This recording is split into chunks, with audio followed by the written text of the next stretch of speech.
esasikhathi kwakuyiventure elingiyazi umbala wayo iventure powder blue enale midwebo ebakhona umdwebo ohlaza nomdwebo obomvu ngiyabona noma venture ayazi abantu basengogwini basagcina amaventure. That was my dream.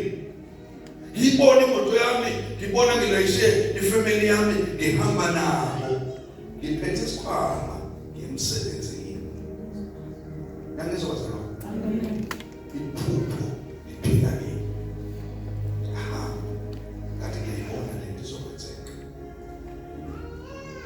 Wavela uNkulunkulu wenza isimanga. Wathi ngiyi-security. Wathi ngifike ngisebenza kuyona. Waphuma umuntu e-ofisini. Wayoba yi-production manager. Wathi lo muntu ophuma e-ofisini qandeke lela office livulekile. Yonke into efunwa abasebenzi ephuma lapha ishawe.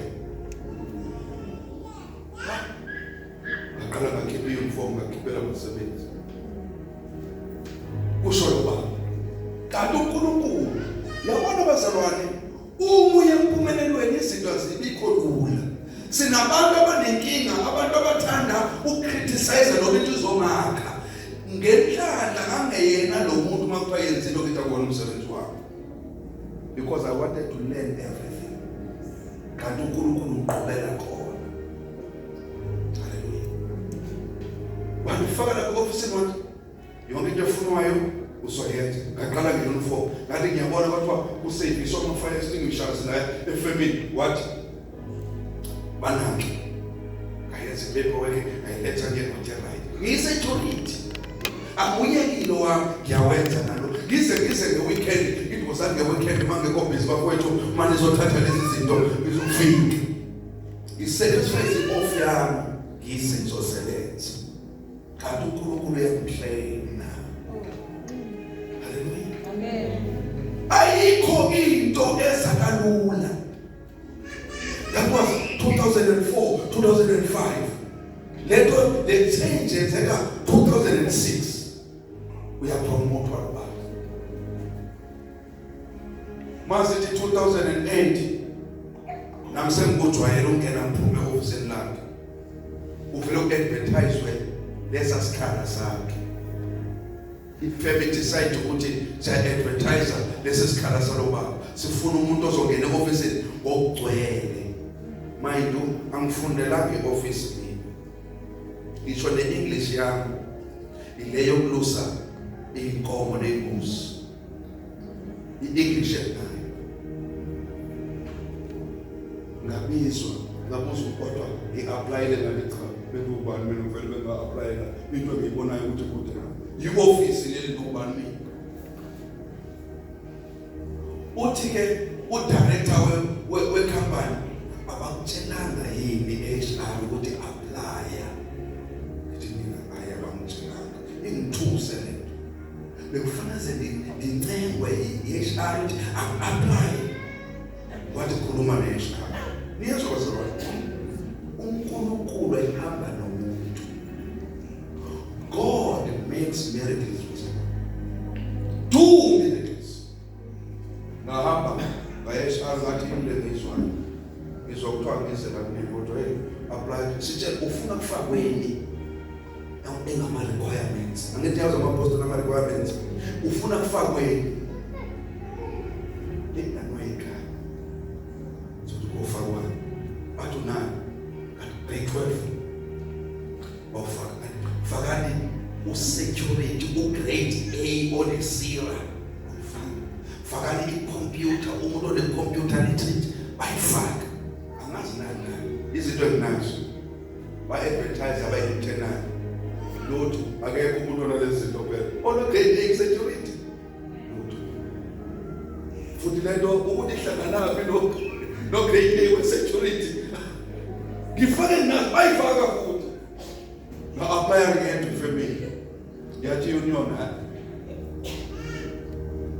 umuntu o-applyile akaqashiwe ngaphansi kwekhampani kuyi-security la ngaphakathi akekho umuntu othola mayikhishu yengaphakathi yakhishu yangena manje emaphepheni postenga weekly obanibani Sunday Times yavela khona ipost lafika ilanga le-interview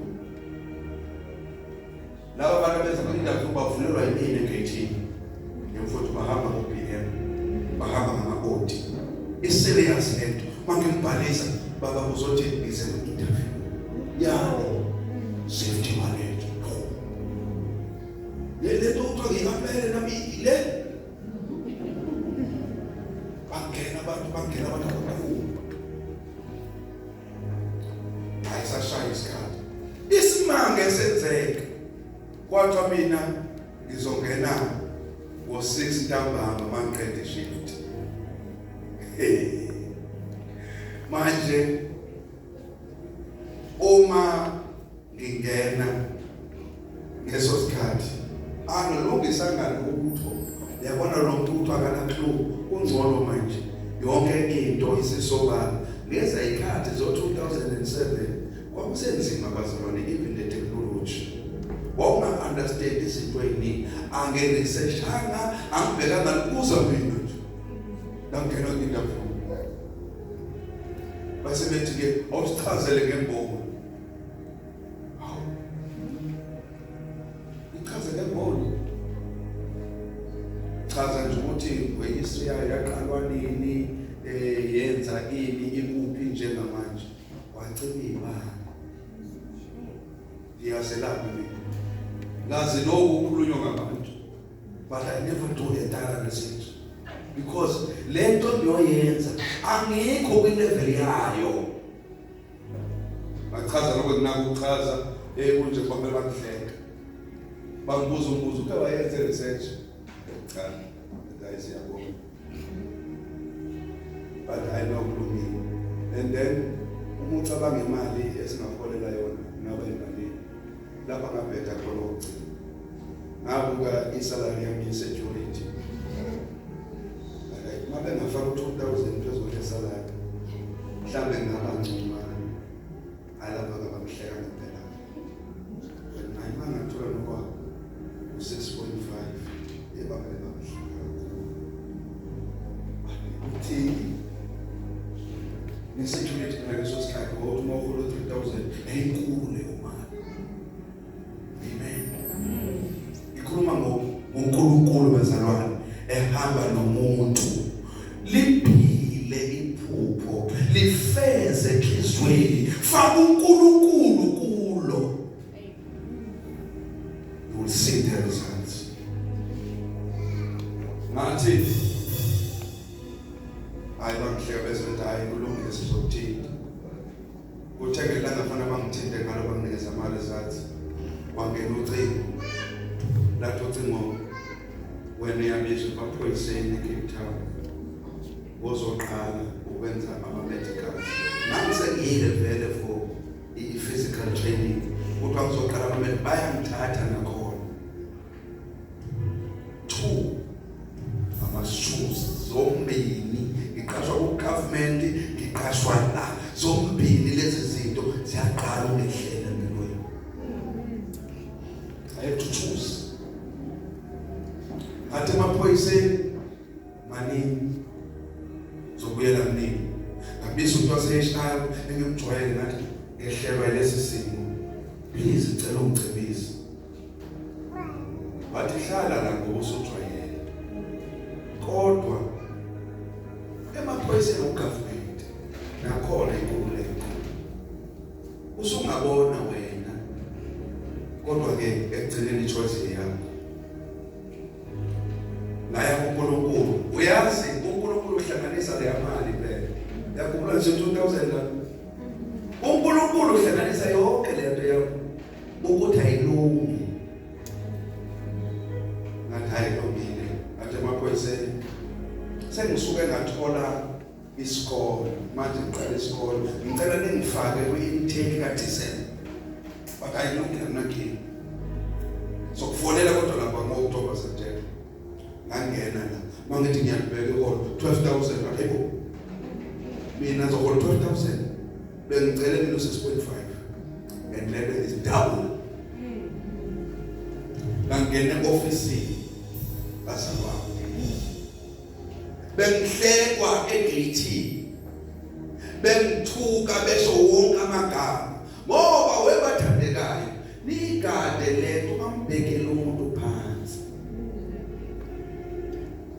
Amen. Bambukele umuntu phansi. Baqala manje uma beza mina baqala bamemnyango bathi nekusho umuntu ngaphakathi coming. That is God. Akuwona amandla omuntu. That is God. Ihlele emva kwesihlalo, ihlele emva kwedesika, isihlalo sami sinamasondo. Uma ngifuna umuva, ngihamba ngezinto ngiyothatha into engiyifunayo ngibuye mina. Wathi uNkulunkulu, that is not enough. Awukaboni lutho. Hallelujah. Ngaqashwa mina ngoJune 2007. Ngithe ngisabheke lokho June, July, August. Ngo-August ngabizwa HR. Yathi hamba wenze passport. Ngiyana passport. Wathi ngiyana. Wathi Europe. Yabona ke manje ngiyalungela. Ngangiprotecta mina ngoba ngazi ukuthi i-English yase-Europe uzothatha. Ngizokhalantini nje ngoba ngiyabona phela ngami ko right. Nala e-office nami ngibeka ama-dictionary mfowethu. Khona isiZulu, khona English, khona isiXhosa. Ngizakuhlanganisa. Hallelujah. Amen. Umuntu uyahamba noThixo. Hallelujah. Ngiyaqoqela ke ngelanga ngihamba lona noSiyabo. Ulahamba nje.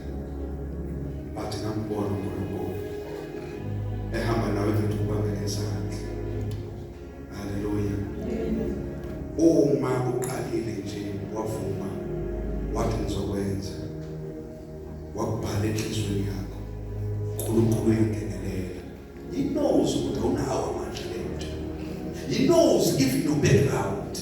Uyazi ukuthi isimo sinjani eSouth Africa but yena uNkulunkulu.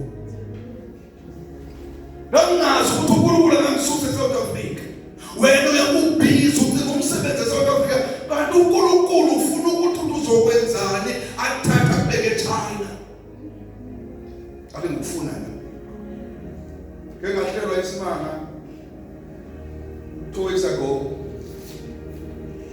Waletha umuntu ufuna umsebenzi wokutishela. Somqashi.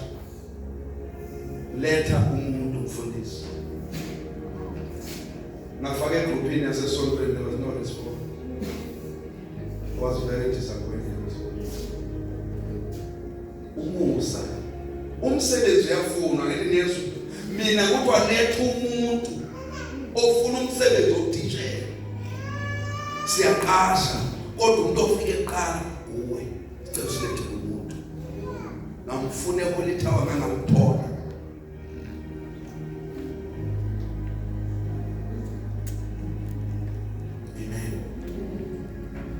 Ngathi ke egroupini ngifuna umuntu qualified as a teacher. Ofundisa futhi ufundisa kwi-stream ngesi sase high school. Wayilonto efuneka. Mase ngithi ke good standing. Oqiniseka ukuthi ufanelekile ukuthi umsebenzi angeza kini athi hamba izinto zami mfundisi. Wangavela. Hallelujah. Angisho ukuthi izani lehlobo zene efuna umsebenzi wokutishela ngabo ngoba umsebenzi womone ezawo mina ngangikhulekela umsebenzi wala womuntu okhona la othi uNkulunkulu ngiyamfuna uNkulunkulu ikhona into engidinga ukuthi angenzele yona. Ngicela sibonge